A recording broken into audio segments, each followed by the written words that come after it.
Vamos a tener una palabra de oración y entonces entramos directamente a nuestro estudio de esta noche. Padre Celestial, ha sido un lindo día. Gracias por la vida, la salud, por todas las bendiciones que tú derramas sobre nosotros. Hay muchas cosas que nosotros tomamos por sentado como si fueran automáticas. El sol que brilla, el agua que tomamos, la ropa que vestimos, el techo que nos cubre. Tantas bendiciones que tú nos derramas y te agradecemos por todas ellas. Pero especialmente te agradecemos por tu palabra, que es alimento para el alma. Pedimos, Señor, que esta noche, al abrir tu santo libro, que tu Santo Espíritu haga acto de presencia. Nos abra mentes y corazones para entender y recibir tu mensaje. Te damos gracias, Señor, por escuchar nuestra oración, porque te lo pedimos en el precioso nombre de Jesús. Amén. Quiero mencionarles también que esta noche vino mi esposa.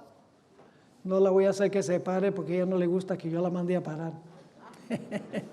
Pero ustedes la van a conocer al final, la van a ver conmigo y salúdenla con un efusivo saludo, estrechón de mano, con un abrazo. Bien, quiero repasar la cadena profética que hemos estado estudiando. El método que hemos usado no es un método de adivinar o de conjeturar. Estamos usando un método sistemático y matemático para estudiar las profecías de la Biblia. Hemos visto que hay una cadena de eventos que comienzan en los días cuando escribió el profeta y culminan al final de la historia con la venida del Señor Jesucristo en poder y gloria. Vamos a repasar para beneficio de aquellas personas que no han podido estar y también para beneficio de nosotros. Siempre es bueno repasar la gran cadena profética. ¿Dónde comienza la cadena? ¿Recuerdan ustedes? Empieza con ¿cuál reino? Con Babilonia, el año 605 antes de Cristo, hasta el año 539. Luego el segundo reino, ¿cuál es? Medo-Persia, 539 al 331. Luego viene ¿cuál reino?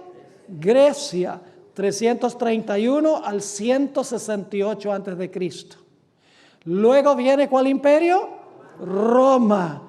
Gobierna desde el año 168 antes de Cristo hasta el año 476 después de Cristo. Y luego, ¿qué sucede con el imperio romano en el año 476? El imperio romano queda dividido ¿en cuántos reinos? En 10 reinos, que son hoy las naciones de Europa. A Francia se ubicaron los francos, en Inglaterra los anglosajones, en Alemania los alemanes, en Italia los lombardos, etc. Las tribus bárbaras formaron las naciones que hoy son Europa. Se parcelaron lo que había sido el Imperio Romano. Eso sucedió en el año 476. Luego se levanta en medio de los 10, ¿qué cosa? Un cuerno pequeño. ¿En qué fecha se levanta? En el año 538, después del año 476. Y ese cuerno pequeño gobierna ¿por cuánto tiempo? Gobierna por 1260 años, que van desde el año 538 después de Cristo hasta ¿cuál año? 1798, cuando le fue quitada la espada al poder papal. Ya no podía usar los poderes civiles para perseguir al pueblo de Dios. Y fue enviado a cautiverio porque no podía emplear a los poderes civiles para cumplir sus propósitos. Ahora, cuando terminamos nuestro estudio la vez pasada, nos dimos cuenta que cuando esa bestia recibió su herida mortal, alrededor del mismo tiempo se levantó otra bestia, otra nación. ¿De dónde se levantó esa bestia? No del mar como las primeras bestias, sino que se levantó de la tierra en otros sitios, no en Asia o en Europa. Vimos que es una nación que tiene gran poderío político, militar, económico. Vimos que es una nación que se levanta en un sitio diferente que todas las demás naciones. Y estudiamos al final del tema ayer que esta bestia tiene 2 cuernos como de ¿qué? Como de cordero. Pero mientras tiene los 2 cuernos como de cordero, termina hablando como ¿qué? Como un dragón. Y anoche estudiamos bíblicamente qué representan los 2 cuernos en la cabeza de esta bestia. En realidad, la bestia representa a los Estados Unidos. Los 2 cuernos, vimos en Daniel 8, representan 2 reinos que se encuentran en los Estados Unidos. Y ustedes dicen, pero pastor, los Estados Unidos es una nación. En los Estados Unidos no hay 2 reinos.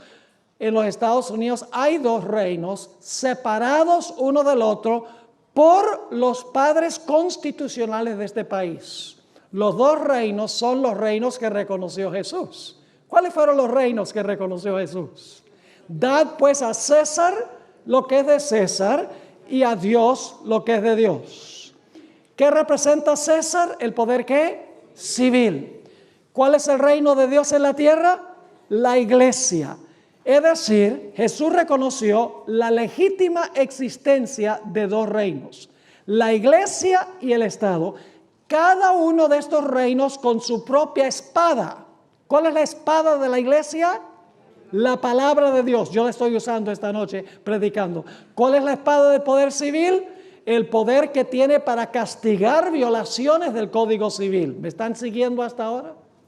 Ahora, yo les prometí en el tema de anoche que íbamos a leer algunas citas de los fundadores de los Estados Unidos de América. Pero antes de leer esas citas, si ustedes tienen en sus manos una copia de todas esas citas que vamos a leer esta noche, antes de eso, yo quiero mencionarles algo muy importante. Los padres constitucionales de los Estados Unidos sabían 4 cosas.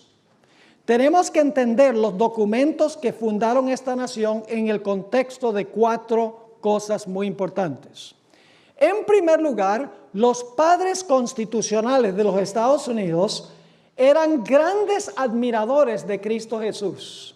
Aunque no asistía la mayoría de ellos regularmente a la iglesia, eran deístas, es decir, no creían que Dios interviene ni interfiere con los eventos de esta tierra.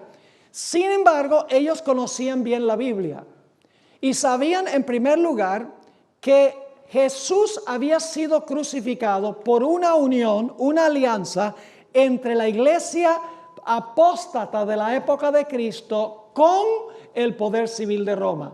Ellos escriben en sus libros y en sus documentos que ellos sabían muy bien que Jesús fue crucificado cuando la iglesia apóstata apeló a Pilato, el gobernante civil, para acabar con la vida de Jesús. Ellos también conocían muy bien la historia de la iglesia primitiva como se relata en el libro Hechos de los Apóstoles. Saben que el libro Hechos de los Apóstoles relata la historia de la iglesia en el primer siglo, desde cuando fue derramado el Espíritu Santo el día del Pentecostés hasta muy tarde en el siglo I.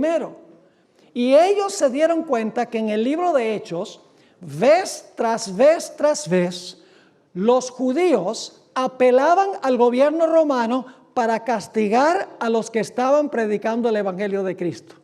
Estaban haciendo lo mismo que hicieron con Jesús. Con Jesús, la iglesia apóstata apeló a Pilato y acabaron con la vida de Jesús. Luego, después del Pentecostés, los judíos apelaban a los gobernantes de Roma para perseguir también a los cristianos que estaban predicando el mensaje.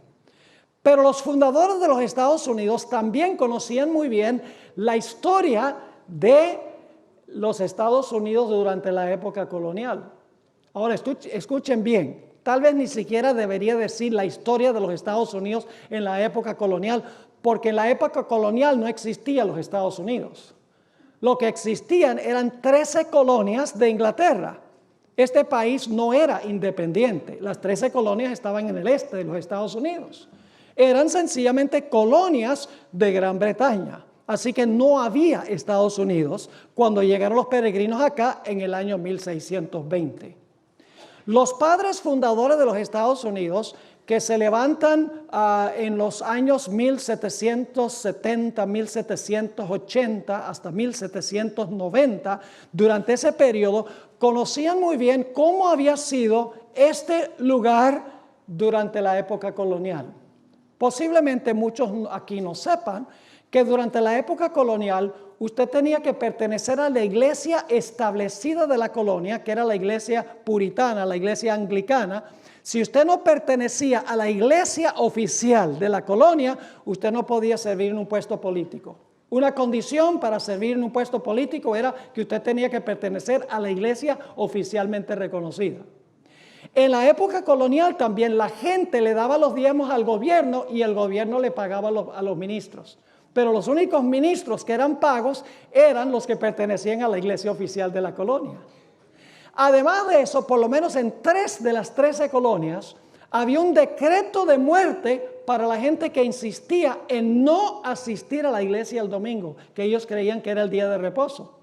Una persona que no iba a la iglesia el domingo, que era rebelde, en primer lugar le podían poner una multa, luego en segundo lugar lo encarcelaban, le confiscaban los bienes, y en 3 de las 13 colonias había en los libros un decreto de muerte para la gente que no fuera a la iglesia el domingo. Eso fue en este territorio de lo que luego llegó a ser los Estados Unidos de América.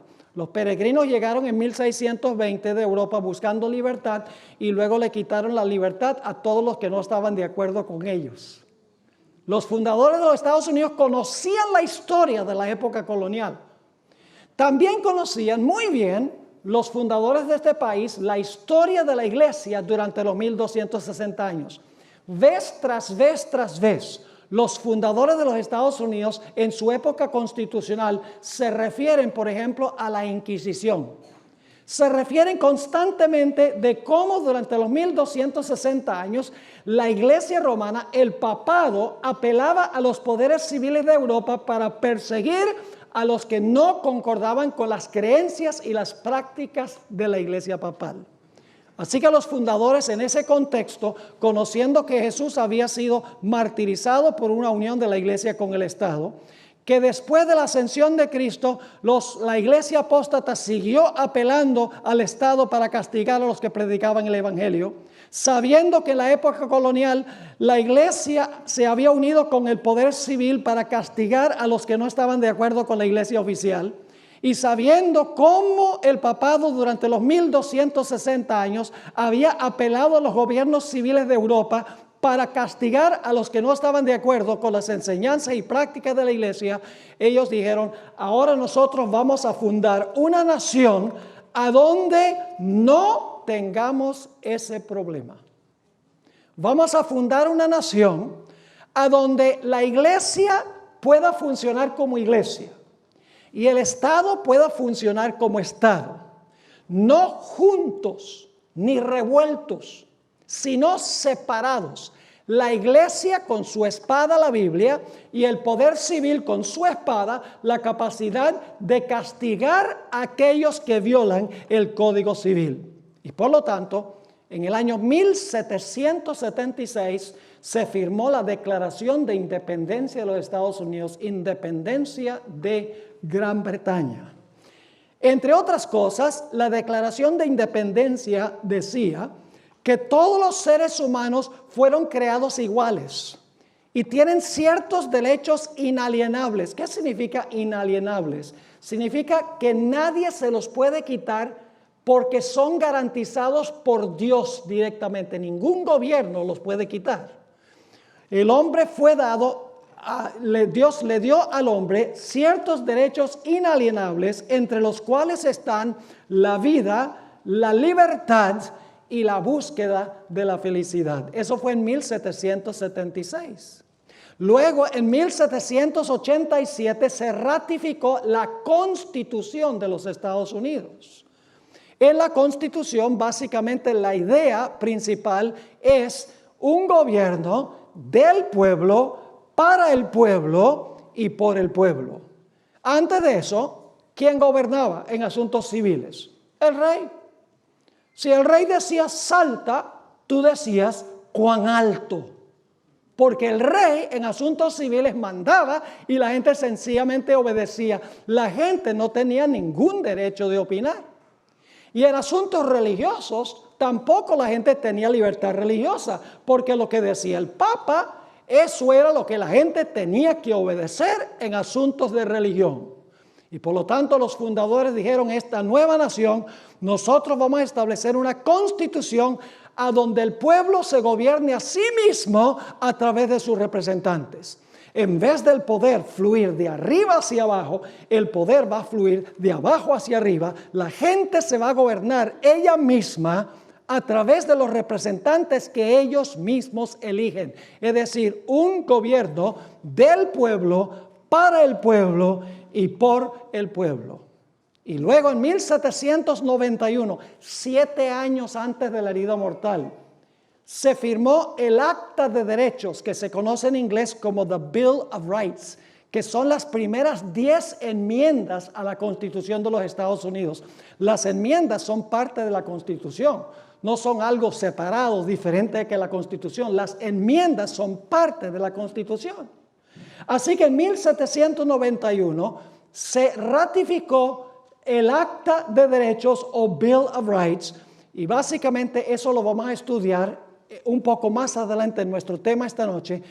Lo que garantiza el Bill of Rights, primordialmente la primera enmienda, es plena libertad civil y plena libertad religiosa, separación entre la iglesia y el Estado. Ahora, yo quisiera leerles una cita que encontramos en el libro El conflicto de los siglos. Es un libro que todo adventista y no adventista debería leer. Fue escrito hace más de 120 años por la escritora Elena White. La Iglesia Adventista cree firmemente que este libro no es un libro sencillamente escrito por un autor humano. Creemos que Dios le dio información especial a Elena White para escribir este libro. Y si ustedes lo leen hoy en día, ustedes es como si estuvieran leyendo el periódico en muchos sentidos. Porque lo que ella predijo hace más de 120 años, muchas cosas están ocurriendo hoy tal cual ella lo escribió. En el libro El conflicto de los siglos, página 495, ella afirmó lo siguiente en cuanto a los fundadores de la nación de los Estados Unidos. Los fundadores de la nación procuraron con acierto que la iglesia no pudiera hacer uso del poder civil, con los consabidos e inevitables resultados, la intolerancia y la persecución. ¿Qué es lo que quisieron evitar los fundadores de la patria de los Estados Unidos? Dice, procuraron con acierto que la iglesia no pudiera hacer uso del poder civil con los consabidos e inevitables resultados, la intolerancia y la persecución. Ahora, anoche mencionábamos que esta bestia que sube de la tierra tiene 2 cuernos como de cordero. Y vimos que estos 2 cuernos representan 2 reinos en una misma nación. Y nos dimos cuenta que en los Estados Unidos hay 2 reinos en una sola nación. Los reinos que reconoció Jesús, el Cordero de Dios. Los 2 reinos que él reconoció fue el reino de César y el reino de Dios. Jesús dijo, mi reino no es de este mundo. Si mi reino fuera de este mundo, mis servidores pelearían para que yo no fuera entregado a los judíos, pero mi reino no es de aquí. Ahora yo pregunto, ¿Dios estableció el gobierno civil, sí o no? ¿Recuerdan cuando Jesús estaba delante de Pilato? Pilato le dijo a Jesús, tú no sabes que yo tengo poder para soltarte si quiero. ¿Qué le dijo Jesús? Tú no tendrías ningún poder contra mí si no te fuese dado de arriba, dice él. ¿Por qué estaba gobernando Pilato? Porque Dios lo colocó para gobernar en asuntos ¿qué? Civiles. ¿Ustedes creen que Pilato reconoció eso? Sí lo reconoció.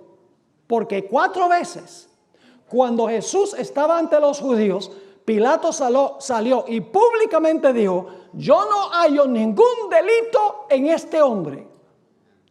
Pilato sabía que Jesús no había cometido ningún delito contra la ley civil de Roma. Y sin embargo, por la presión de la iglesia, Pilato finalmente entregó a la muerte a un hombre que él abiertamente proclamó ser inocente. Qué cosa impresionante. Y la historia se va a repetir. Ahora vamos a ver si los fundadores de los Estados Unidos reconocieron la idea de que en una nación debían existir lado a lado la iglesia y el Estado, no juntos, sino separados. Ahora, ustedes tienen en esa hoja que se les dio a la entrada, yo les mandé a entregar esa hoja para que pudieran seguir la cita, porque es mucho más fácil si ustedes pueden leerla con sus propios ojos, entra mucho mejor a la mente. Voy a leer de varios de los fundadores constitucionales de los Estados Unidos y vamos a ver si estos dos cuernos en realidad caracterizan a los Estados Unidos en el comienzo de su historia. Ahora, ustedes entienden que cuando vinieron los peregrinos no fundaron los Estados Unidos. Ustedes entienden eso, ¿verdad? Porque una persona me decía, ay, pero Pastor Bor, usted dijo anoche que los Estados Unidos se iba a levantar cuando la primera bestia recibió su herida mortal, pero los Estados Unidos se levantó por allá en el año 1620. Pero es que en 1620 no había Estados Unidos. Los Estados Unidos solo se origina cuando declara su independencia de Inglaterra, cuando tiene su constitución y cuando tiene su acta de derechos. Es decir, cuando tiene documentos que oficialmente fundan la nación surge. Y ustedes dicen, pero el último documento fue en 1791 y en realidad la herida mortal fue en 1798. Así que Estados Unidos no se levantó después de 1798. Tenemos que entender, hermanos y hermanas, que cuando nosotros ponemos una fecha, cuando se levanta una nación, esa nación antes de esa fecha ya se ha estado levantando el poder. ¿No es así? ¿O es que ustedes creen que Babilonia de repente vienen los medos y persas, no tenían ningún poder y de repente en el año 539, ¡pum!, ahora tienen todo el poder? No, antes de eso ya estaban ¿qué? Ya estaban surgiendo, tenían rodeada la ciudad. Sencillamente en el 539 es cuando ascienden al poder. Pero es interesante entonces que los Estados Unidos se origina alrededor del mismo tiempo que la primera bestia recibe su herida mortal, está surgiendo al poder la segunda bestia de Apocalipsis, el capítulo 13. Vamos a leer primeramente de George Washington. Tres cosas quiero decirle en cuanto a George Washington. Número uno, fue el libertador de la patria. De esta patria, de los Estados Unidos. En segundo lugar, fue el primer presidente de los Estados Unidos en su época constitucional. Y en tercer lugar, tuvo el privilegio de presidir en la convención constitucional a donde se ratificó la Constitución de los Estados Unidos en Filadelfia en 1787. Es decir, un hombre muy importante. El libertador de la patria, primer presidente de los Estados Unidos y el que presidió la convención constitucional a donde se ratificó la Constitución de los Estados Unidos. Yo creo que sería bueno leer lo que él tiene que decir en cuanto a la iglesia y el Estado. ¿No les parece que sería buena idea? Vamos a leer esta cita de George Washington. Solo les estoy dando algunas muestras. Hay muchas más que esto. Pero no disponemos del tiempo para leer todas las citas. Tengo como 20 páginas de citas de los fundadores sobre cómo esta nación se fundó con la idea de que es una nación que se compone de dos reinos, la iglesia y el Estado, no juntos, sino separados. Así escribió George Washington. Nunca hubiera colocado mi firma sobre la Constitución, que fue redactada por la convención sobre la cual tuve el honor de presidir, si hubiera albergado la menor duda de que esta, es decir, que la Constitución iba a poner en peligro los derechos religiosos de cualquier sociedad eclesiástica. ¿Qué está diciendo George Washington? Dice, yo nunca hubiera firmado la Constitución si tuviera la menor idea de que eso le iba a quitar los derechos religiosos a cualquier iglesia. Sigue escribiendo. Y si hoy pudiese concebir de algún momento en el futuro en que el gobierno general, ese es el gobierno federal, así se llamaba en esa época, en que el gobierno general se administrase de tal manera que la libertad de conciencia estuviese en peligro, les aseguro que nadie sería más celoso que yo en establecer barreras en contra de los horrores de la tiranía espiritual y de toda índole de persecución religiosa. Pues ustedes se acordarán que a menudo he expresado mi sentir de que cualquier persona que se porta como buen ¿qué? ¿A cuál reino es ese? El civil, muy bien. Dice, cualquier persona que se porta como buen ciudadano, y ahora viene el otro reino, y que es responsable solo ante Dios por sus ¿qué? Por sus opiniones religiosas. ¿Cuál reino es ese? La iglesia, sí. Debe ser protegido al adorar a Dios de acuerdo a los dictados de su propia conciencia. Yo pregunto, ¿está la idea de los dos reinos en esa cita? Portarse como buen ciudadano, pero solo responsable ante Dios por sus opiniones religiosas, sin que el poder civil pueda castigar a la persona por sus opiniones religiosas. Clarito en los escritos de George Washington. Ahora notemos lo que dijo Benjamin Franklin, un hombre muy interesante, un inventor. Tenía un sentido de humor muy interesante y se refleja en esta cita. Noten lo que dijo Benjamin Franklin. Cuando una religión es buena, creo que se apoyará a sí misma. ¿Están de acuerdo con eso? Cuando una religión es buena, ¿se apoya a sí misma? ¿Cómo no? Pero ahora escuchen. Y cuando no se apoya a sí misma, y Dios no se encarga de apoyarla, sino que los que la profesan se ven obligados a buscar la ayuda de los poderes civiles para apoyarla, es señal, creo yo, que es una religión mala. ¿Creía Benjamin Franklin en la separación de la iglesia del Estado? Sí. Para él, ¿qué es la definición de una religión buena? Una religión que se apoya a sí misma. ¿Cuál es una religión mala? La religión que tiene que apoyar al poder civil para que le ayude a cumplir su misión. Esa es una religión mala, según Benjamin Franklin. Y escuchen, está escribiendo en el contexto de la terminación de los 1260 años y en el contexto de la época colonial.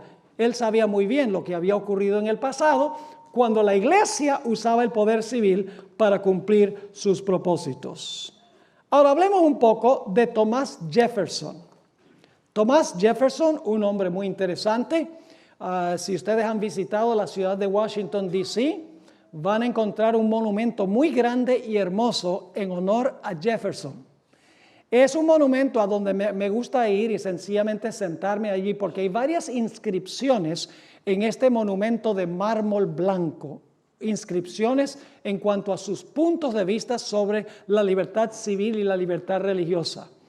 Un día fui yo allá y decidí escribir con mi propia mano una de las declaraciones que se encuentran grabadas allí en el mármol blanco en el monumento a Jefferson. Lo que les voy a leer no lo copié de un libro, ni lo saqué de Wikipedia, ni de ninguna otra fuente, lo copié con mi propia mano. Yo lo traduje al español. Quiero que noten lo que dijo Thomas Jefferson. El omnipotente Dios creó la mente humana ¿qué? Libre. Ustedes lo tienen ahí en su hoja, ¿verdad que sí? ¿Está ahí? ¿No está? Tiene que estar. El omnipotente Dios creó a la mente humana libre. ¿No está? Bueno, entonces escuchen. Sigue diciendo. Todo intento de influenciarla, la mente, por medio de castigos o cargas temporales, es desviarse del plan del santo autor de nuestra religión. ¿Entendieron lo que dijo? Otra vez. El omnipotente Dios creó a la mente humana libre. Y todo intento de influenciar a la mente por medio de castigos o cargas temporales es desviarse del plan del santo autor de nuestra religión. Y luego escribió, ninguna persona se verá obligada a frecuentar o apoyar ningún ministerio o culto religioso, ni sufrirá por causa de sus opiniones o creencias en materia de religión, sino que todos tendrán la libertad de profesar y defender por la argumentación sus propias opiniones en materia de religión. ¿Creía Thomas Jefferson en la separación de la iglesia del poder civil y plena libertad religiosa? ¿Cómo no? Espero que tengan esta siguiente cita, que es corta, donde dice: solo el error necesita el apoyo del Estado. La verdad se puede sostener por sí misma. ¡Qué tremenda declaración!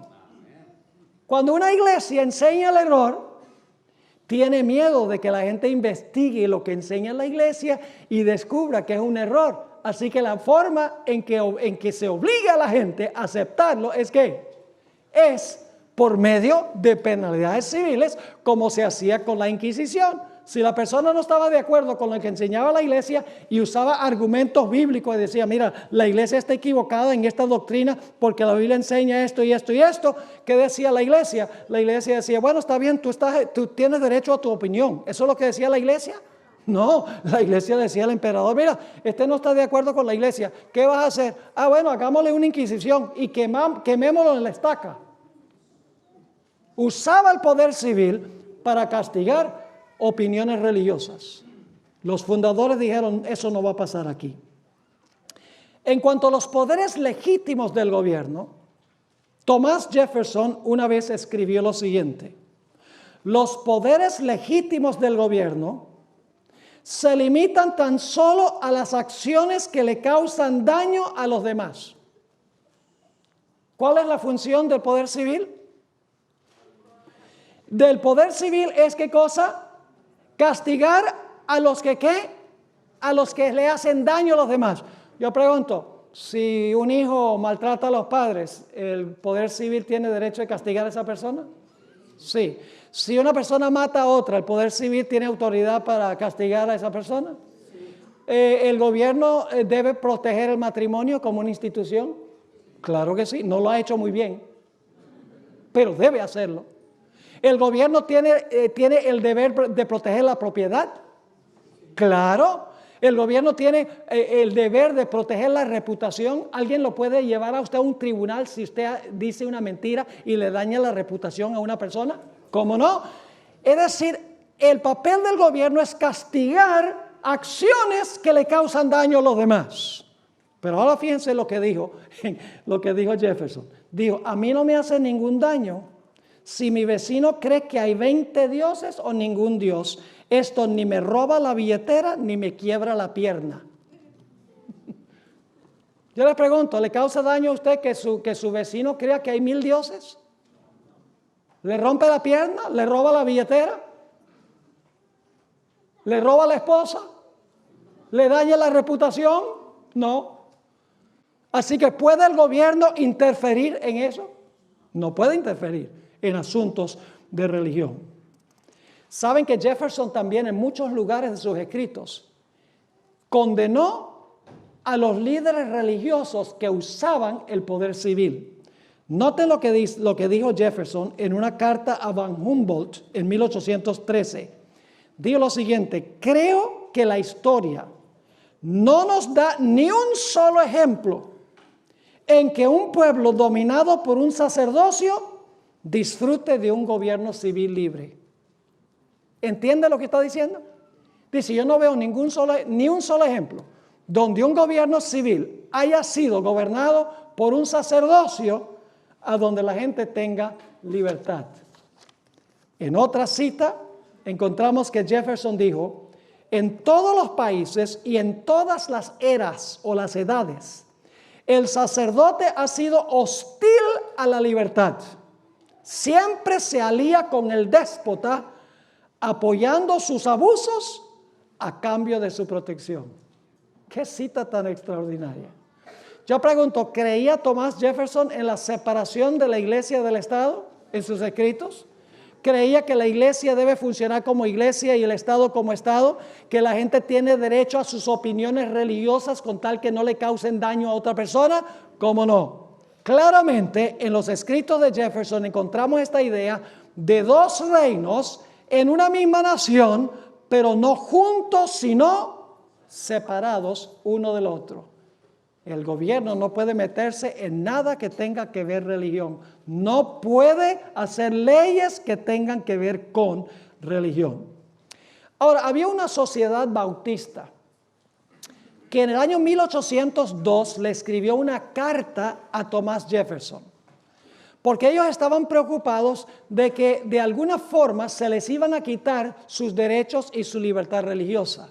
Por lo tanto, le escribieron a Jefferson y le dijeron, ¿qué garantía tenemos nosotros de que no se nos va a perseguir por nuestras opiniones religiosas? Porque los bautistas fueron severamente perseguidos antes de que se estableciera los Estados Unidos. Así que ellos querían que Jefferson les dijera qué garantía había de libertad religiosa.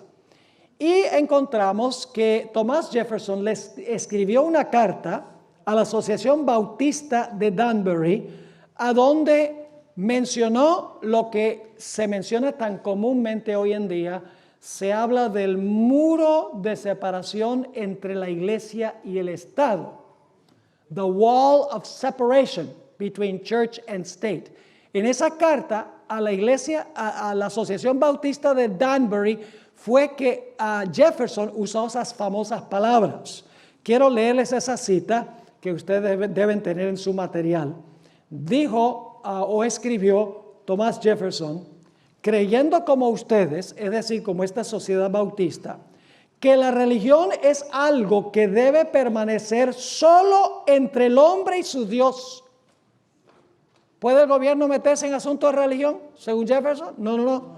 Dice, creyendo como ustedes que la religión es algo que debe permanecer solo entre el hombre y su Dios, y que el hombre le debe rendir cuentas tan solo a Dios por su fe y culto, y que los poderes legítimos del gobierno alcanzan tan solo a nuestras acciones y no nuestras opiniones, yo contemplo con soberana reverencia el acta de todo el pueblo americano que declara que la legislatura, eso es el Senado y la Cámara de Representantes, que la legislatura no debe redactar ninguna ley que tenga que ver con el establecimiento de religión, ni que prohíba el libre ejercicio de ella. Y ahora escuchen, edificando así un muro de separación entre la iglesia y el Estado. ¿Está claro?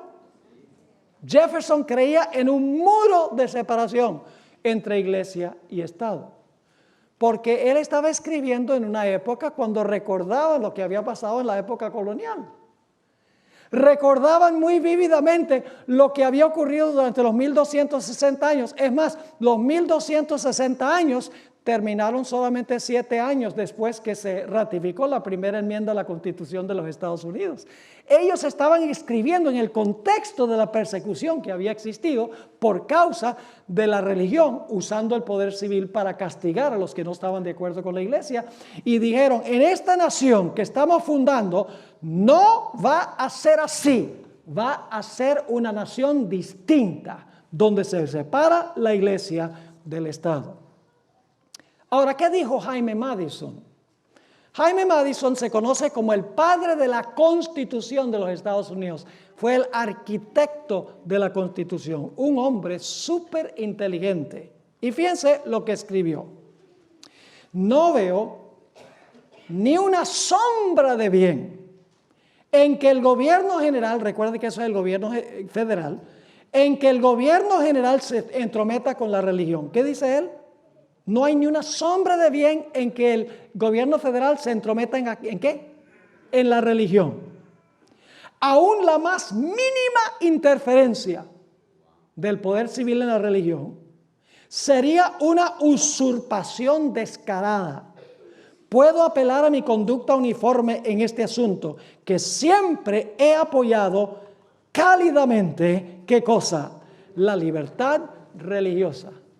Es más, en la próxima cita, Jaime Madison dijo que los Estados Unidos le estaba enseñando dos grandes lecciones al mundo.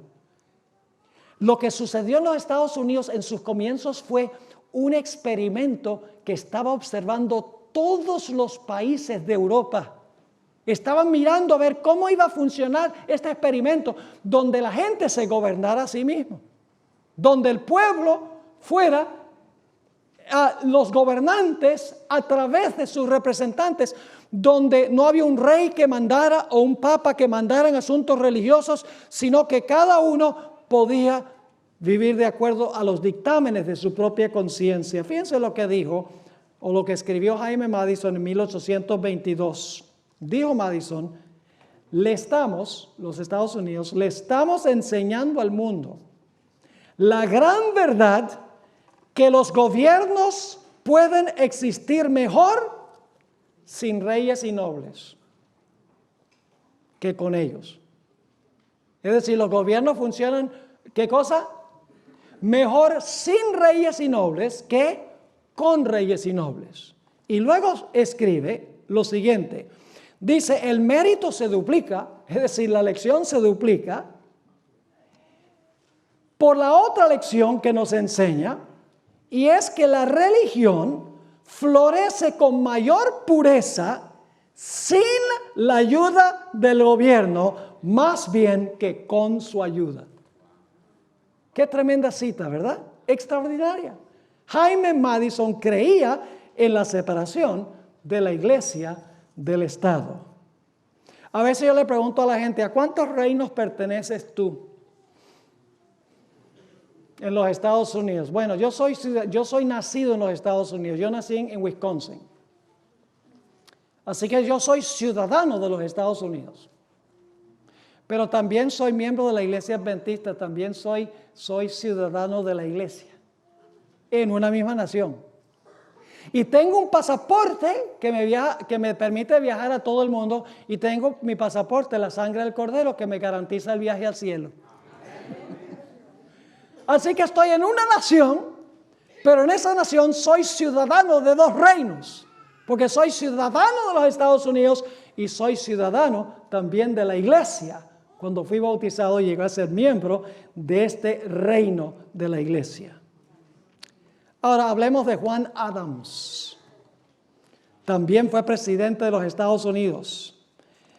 En el año 1797, solo un año antes de la herida mortal, Juan Adams firmó una ley que le fue enviada por el Senado de los Estados Unidos, que se conoce como el Tratado de Trípoli. Y voy a leerles solo una frase de este tratado, y esto ha sido criticado severamente por las personas hoy en día que creen que la iglesia debe poder usar el poder civil para cumplir su misión y sus propósitos. No les gusta el Tratado de Trípoli. Y ustedes dicen, ¿por qué a los conservadores radicales no les gusta esta ley? Porque todavía es ley, porque nunca se revocó. Fíjense lo que dice esta parte del Tratado de Trípoli que es tan controversial. El gobierno de los Estados Unidos en ningún sentido está fundado sobre la religión cristiana. ¿Qué? El gobierno de los Estados Unidos en ningún sentido está fundado sobre la religión cristiana. ¿Saben por qué no? Porque si los Estados Unidos estuviera fundado sobre la religión cristiana, eso sería inconstitucional, por la que la Constitución prohíbe que el gobierno se entrometa para favorecer a una religión por encima de otra. Así que si los fundadores hubieran dicho que el cristianismo es la religión oficial del país, hubieran estado negando lo que ellos mismos enseñaron, que el gobierno federal no puede decir que esta es una nación cristiana, que no es cristiana. El gobierno existe para gobernar en asuntos civiles, sencillamente. Ahora, lo interesante es que este tratado de Trípoli fue llevado al Senado. Y el Senado votó unánimemente a aprobar esta ley del Tratado de Trípoli. No solo eso, se le dieron copias escritas a todos los senadores. Se publicó el Tratado de Trípoli en los periódicos de Filadelfia y de Nueva York, que eran las ciudades grandes en esa época. Ni una sola persona se quejó. Ni nadie le mandó cartas al editor diciendo cómo se atreven a decir que esta nación no fue fundada sobre la religión cristiana. Escuchen, mis hermanos y hermanas, esta no es una nación cristiana, es una nación compuesta mayormente de cristianos. Es muy distinto eso. Porque si fuera una nación cristiana oficialmente establecida, entonces estaría el gobierno federal favoreciendo una religión por encima de las demás religiones. Y vamos a encontrar cuando estudiemos la primera enmienda que eso sería inconstitucional. Ahora hablemos un poco de la primera enmienda a la Constitución. Saben, los padres fundadores, como hemos leído, creían en la libertad civil y religiosa, la separación de la iglesia del Estado. Pero la primera enmienda a la Constitución especialmente contiene los dos cuernos como de cordero, libertad civil y libertad religiosa. Ahora vamos a notar la primera enmienda a la Constitución. Y recuerden, es parte de la Constitución. Dice, no, una enmienda, eso es un apéndice a la Constitución. No es un apéndice. Es parte de la Constitución. Fíjense lo que dice la primera enmienda. Algunos dicen la separación de iglesia y Estado no se encuentra en ninguna parte de la Constitución. Y es verdad que no se consigue la frase separación de iglesia y Estado o muro de separación entre la iglesia y el Estado. Eso no aparece en la Constitución. Así que algunos dicen la idea de separación de iglesia y Estado no es parte de la Constitución. Pero mis hermanos y hermanas, el concepto está en la Constitución. Vamos a leer la primera enmienda. Ustedes lo tienen ahí en su hoja. El Congreso no hará ninguna ley. ¿Qué significa la palabra ninguna? Ninguna significa. El Congreso no hará ninguna ley con respecto al establecimiento de religión. Fíjense que la primera enmienda nos dice que el Congreso no hará ninguna ley que establezca una religión por encima de otra o que favorezca a una religión por encima de otra. No, la palabra religión no tiene artículo definido ni artículo indefinido. Es decir, la primera enmienda dice, Congress shall make no law respecting an establishment of religion. Es decir, el Congreso no puede hacer ninguna ley que tenga que ver con religión. No puede establecer ninguna observancia religiosa. En otras palabras, el Congreso no hará ninguna ley con respecto al establecimiento de religión, ni que prohíba, ¿qué cosa? La libre práctica de la misma. Es decir, el gobierno de los Estados Unidos, el Congreso de los Estados Unidos, no puede hacer ninguna ley a donde se establezca alguna observancia religiosa, ni puede prohibirle a la gente que practique libremente su religión. Está terminantemente prohibido en la primera enmienda de la Constitución. Pero ahora aquí viene lo interesante. Yo pregunto, si el Congreso de los Estados Unidos redactara una ley dominical, ¿sería inconstitucional? Una ley donde el Congreso diga, toda la nación tiene que guardar el domingo. ¿Sería esa una violación? ¿Sería inconstitucional esa ley? Sí, porque la primera enmienda dice que el Congreso no puede hacer ninguna ley que establezca religión. Y poner el domingo como día de reposo sería establecer religión. Ahora yo pregunto, si el Congreso hiciera una ley que le prohíba a la gente guardar el sábado, ¿sería inconstitucional? Sí, porque prohibiría la libre práctica de la religión. Es decir, el Congreso no puede hacer ninguna ley que establezca religión o que prohíba que usted practique su religión. Una ley dominical sería establecer religión, una ley en contra de observar el sábado sería prohibir que usted practique su religión. Pero aquí viene el asunto impresionante. La Biblia, y tiene que venir mañana. No pierda mañana, porque mañana es la clave. Vamos a alcanzar el clímax de esto y luego los últimos dos temas, el viernes en la noche y el sábado en el culto divino, vamos a hablar del tiempo de angustia que va a venir después del sellamiento. Son dos temas importantísimos. La gente ni tiene la menor idea de lo que va a suceder. ¿Saben por qué? Porque los cristianos hoy en día dicen, yo me voy en el rapto. Y entonces me voy en el rapto y en la tribulación, eso es para los judíos que se quedan acá. Ellos no han sufrido suficiente, aquí que sufran un poco más. Y como no esperan estar aquí en la tribulación, no van a tener la preparación necesaria para pasar por ese tiempo terrible. Así que no se pierdan mañana en la noche. Nosotros vamos a hablar, mañana en la noche vamos a hablar un poco más de este asunto del sello de Dios, la marca de la bestia, lo que es constitucional e inconstitucional. Y ustedes dicen, pero Pastor Bor, es ridículo eso de que los Estados Unidos vaya a hacer una ley que todos tienen que guardar el domingo y una ley que diga que nadie puede guardar el sábado. Eso es claramente inconstitucional. Y yo estoy de acuerdo. Pero yo les pregunto, ¿el símbolo en el libro de Apocalipsis contempla eso? Es una bestia que tiene 2 cuernos como de ¿qué? De cordero. No se quiebran los cuernos. No se quiebran los cuernos. Están ahí. Pero mientras tiene los 2 cuernos, ¿qué hace? Habla como dragón. Es decir, lo que va a suceder es que la Corte Suprema de los Estados Unidos va a declarar que leyes inconstitucionales son constitucionales. De esa manera va a repudiar los 2 principios.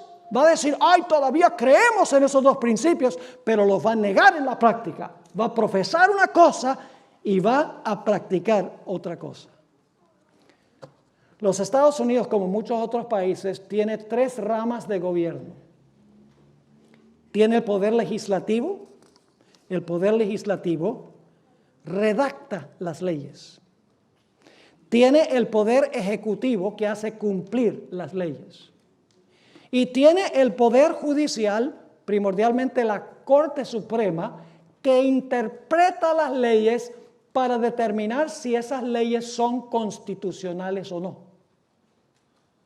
Ahora yo pregunto, ¿cuál de las 3 ramas de gobierno es más poderosa? Algunos dicen, pues tiene que ser el Ejecutivo porque hace cumplir las leyes.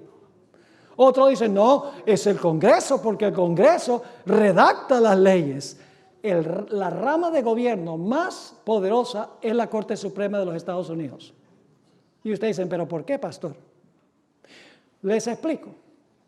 Porque el Congreso puede redactar una ley, pero si la Corte Suprema dice que no es constitucional, la ley no va. ¿Están entendiendo? Es decir, el Congreso puede redactar una ley inconstitucional, pero si la Corte Suprema dice que esa ley inconstitucional es constitucional, no hay una corte o un tribunal al cual pueda apelar usted más alto que el tribunal, que se compone de 9 jueces. Y si ustedes no creen lo que yo estoy diciendo, posiblemente ustedes recuerden la elección del año 2000, cuando estaban compitiendo Al Gore y George Bush. ¿Recuerdan lo que pasó en la Florida, la debacle en la Florida? Donde estaban mirando las tarjetas para ver cuál candidato habían ponchado la tarjeta. Y pasaron semanas y habían abogados involucrados. Un abogado iba a este tribunal y el otro contestaba con el otro tribunal. Y estaban discutiendo por semanas quién había ganado la elección. Finalmente el caso terminó en la Corte Suprema. Y la Corte Suprema dijo, ganó George Bush, caso cerrado.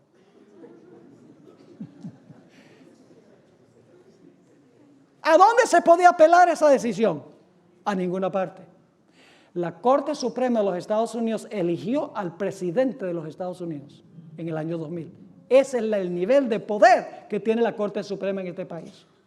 Y si no creen que la Corte Suprema tiene tremendo poderío, el 26 de junio del año pasado, del año 2015, da la casualidad que es el día de mi cumpleaños. Es un día famoso, pero al mismo tiempo un día que vivirá en la infamia.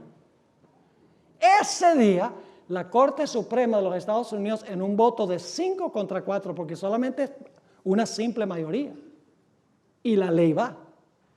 En ese día, la Corte Suprema de los Estados Unidos legalizó el matrimonio homosexual a nivel federal en todos los Estados Unidos de América. ¿Dónde está la apelación? En ninguna parte. No hay dónde apelar esa decisión, Porque la Corte Suprema es el último tribunal a donde la gente puede ir a apelar. Ahora yo vuelvo otra vez al asunto del sábado y el domingo. ¿Qué sucedería si el Congreso redacta una ley que dice que todos tienen que guardar el domingo y va a la Corte Suprema? Todo el mundo sabe que es inconstitucional una ley dominical porque es establecer religión. Pero ¿qué sucede si la Corte Suprema dice que esa ley inconstitucional es constitucional? La ley va. Ahora escuchen bien lo que les voy a decir, mis hermanos y hermanas. La Corte Suprema tiene 9 jueces. Ahora tiene 8 porque el juez Scalia murió. Y ahorita hay un debate entre republicanos y demócratas sobre quién va a ser elegido como sucesor. La Corte Suprema tiene en el presente 5 jueces que son católicos romanos. Y si el juez que propuso el presidente Obama gana, es un judío, serían 4 judíos y 5 católicos romanos en la Corte Suprema. Pero no hay seguridad de que se va a elegir este judío como miembro de la Corte Suprema. Podría ser otro católico romano. Cuando estaba Scalia, eran 6 de los 9 jueces que eran católicos. ¿Y cuál es la forma de pensar de la Iglesia Católica? La forma de pensar es que la Iglesia tiene derecho de usar el poder civil para imponer sus prácticas religiosas. ¿Y saben lo que es más insólito, mis hermanos y hermanas? En septiembre del año pasado yo tuve el privilegio de estar en Filadelfia. Preparamos un DVD especial que ustedes recibieron gratuitamente. Si no lo han recibido, pasen por allá, por la mesa atrás. Un DVD especial que preparamos para esa ocasión. Repartimos 120,000 en 4 días allá. Lo dimos a sacerdotes, a monjas, a gobernantes, a todo el que nos encontrábamos le dábamos ese DVD.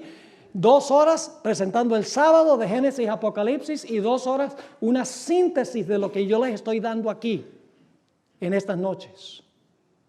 Lo insólito fue cuando el Papa, que no cree en el sistema de gobierno de este país, porque este país dice que la Iglesia y el Estado deben estar ¿qué? Separados. Pero el Papa dice no deben estar separados, deben estar unidos. Porque el papado es una combinación, es un estado y también es ¿qué? Una iglesia. ¿Ustedes conocen alguna otra iglesia cristiana que sea un estado y una iglesia? No hay más. Solo la iglesia romana es una iglesia y un estado.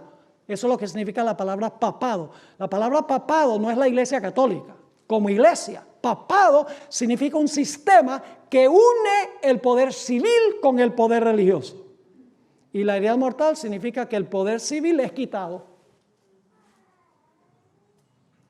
Ya no puede usar los gobiernos del mundo. Pero va a llegar el momento en que la herida mortal se va a sanar, según dice la profecía. Y ahí se para el Papa, enfrente de Constitution Hall, donde se firmó el Acta de la Independencia, a donde se ratificó la Constitución de los Estados Unidos, a donde se ratificó el Acta de Derechos o Bill of Rights, ahí mismo, enfrente del edificio, a donde se ratificaron los documentos que establecieron los principios sobre los cuales está edificada esta nación, y dio su discurso enfrente de centenares de miles de personas que estaban reunidas allí.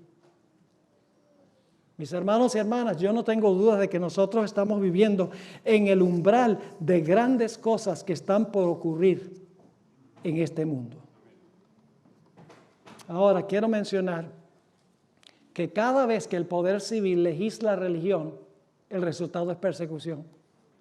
Saben que hay 2 historias bíblicas, y esto las vamos a mirar más en detalle el sábado por la mañana. Hay 2 historias del libro de Daniel que ilustran lo que sucede cuando el poder civil legisla religión o prohíbe que la gente practique su religión. Dicho sea de paso, antes de decirles cuáles son esas 2 historias del libro de Daniel, vale decir que la primera enmienda también garantiza derechos civiles. Después, ustedes notaron aquí que después que la primera enmienda dice que el Congreso no hará ninguna ley que establezca religión, ni que prohíbe el libre ejercicio de la religión, luego sigue diciendo la primera enmienda, dice, ni que coarte la libertad de expresión. ¿Es un derecho civil eso? Ni la libertad de la prensa es un derecho civil. Ni la libertad de reunirse pacíficamente es un derecho civil. Ni que prohíba a la gente que le pida al gobierno que se le haga justicia. ¿Eso es un derecho civil? ¿Cómo no? La primera enmienda garantiza derechos religiosos y derechos civiles. Los dos cuernos como de cordero. Una nación con dos reinos separados, no juntos. Las dos historias son Daniel 3 y Daniel 6. En Daniel 3, el rey Nabucodonosor levanta una imagen y manda a todos a adorar la imagen. Yo pregunto, ¿aquí el gobernante civil está legislando religión? Sí, está estableciendo religión. Hace una imagen de todo el mundo adorar. Y el que no adora, ¿qué pasa? Va a ser muerto. ¿Qué sucedió como resultado del gobernante civil imponer religión? Persecución. Pero Daniel 6 ilustra la otra cara de la moneda. Porque en Daniel 6 el rey Darío no está estableciendo religión, sino que está prohibiendo que la gente practique su religión. Dice, por 30 días nadie puede hacer una petición a nadie, sino a mí el rey. Está prohibiendo que la gente ore. No les está diciendo ora de esta manera, sino no puedes orar.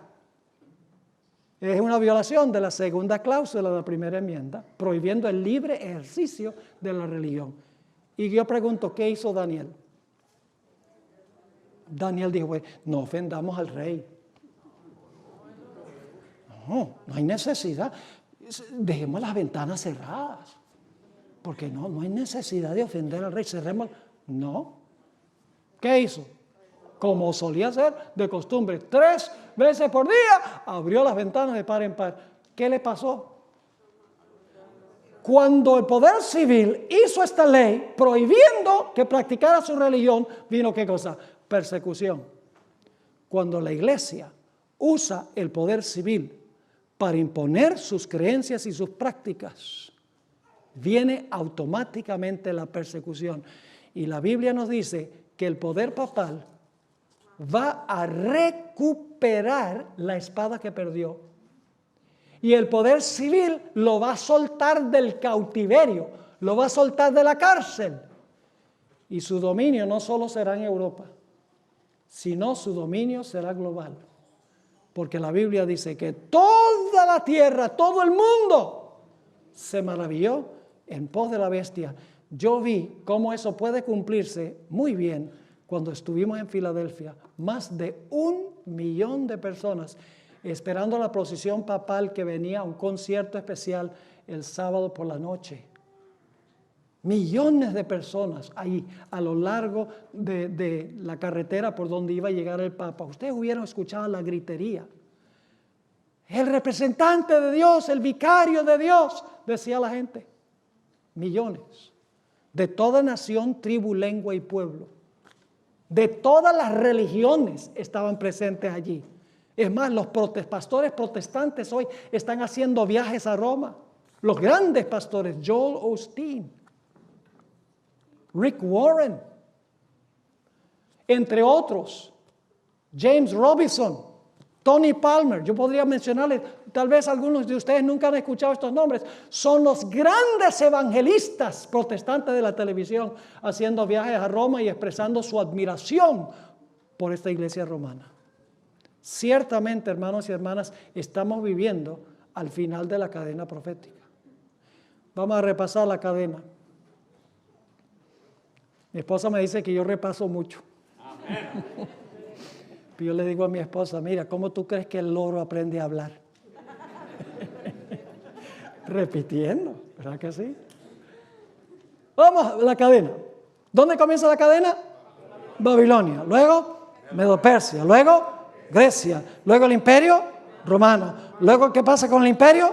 Se divide. Luego, gobierna el cuerno pequeño. ¿Cuánto tiempo? 1260 años. ¿Cuándo es que recibe su herida mortal? 1798. ¿Qué nación se levantó alrededor del mismo tiempo? Los Estados Unidos. ¿Con qué principios? Separación de la iglesia y el Estado. Libertad civil y libertad religiosa. ¿Cuál es el siguiente paso que falta? El momento cuando se sane la herida y se escape este sistema de cautiverio. Es el último evento en el drama. Estamos al final, al puro final de la cadena profética. Mis hermanos y hermanas, nosotros debemos consagrarnos al Señor, porque estamos viviendo en los últimos momentos de la historia de este planeta. Estoy convencido por todas las señales que vemos. Si hubo un tiempo en que nosotros debemos hacer una consagración sin reservas al Señor, es ahora en este tiempo. Porque va a venir el tiempo cuando va a ser mucho más difícil hacerlo. Dice la sierva del Señor que lo que no hicimos en tiempos de prosperidad, tendremos que hacerlo bajo las circunstancias más difíciles. ¿Para qué vamos a esperar hasta el momento cuando tengamos circunstancias difíciles? Hagámoslo ahora, mientras tengamos libertad civil y religiosa. ¿Entendieron lo que estudiamos esta noche? Amén. Ahora, no se pierda mañana en la noche. Es el mejor tema de todos. De todos hasta donde hemos ido, ¿no? Porque entonces el del viernes es mejor todavía. Y el de sábado a la mañana, el clímax. Esperamos que todos asistan. Oremos. Padre Celestial, gracias te damos por la palabra profética más segura, más permanente. Podemos seguir la cadena, no hay que adivinar. Tú lo has delineado, eslabón tras eslabón de la cadena. Podemos seguir la secuencia, sabemos exactamente dónde estamos. Pero no es suficiente saber a dónde estamos, sino estar de parte del Señor Jesús. Te ruego, Señor, que bendiga a todos los que están reunidos aquí. Si hay alguna persona que pertenece a esta iglesia, a la iglesia romana, te ruego, Señor, que tú les muestres la verdad de lo que hemos estudiado. Que no se ofendan, porque no es personalmente con ellos, es el sistema que menciona la Sagrada Escritura. No las personas, porque hay muchas personas sinceras en el sistema. Ayúdales a entender esto. Y antes que termine esta serie, que tomen una decisión, que van a salir de ese sistema, como tú haces el llamado, para ingresar al pueblo de Dios. Gracias, Padre, por habernos acompañado, por escuchar nuestra oración, porque te lo imploramos en el nombre precioso de nuestro Señor y Salvador Jesús. Amén.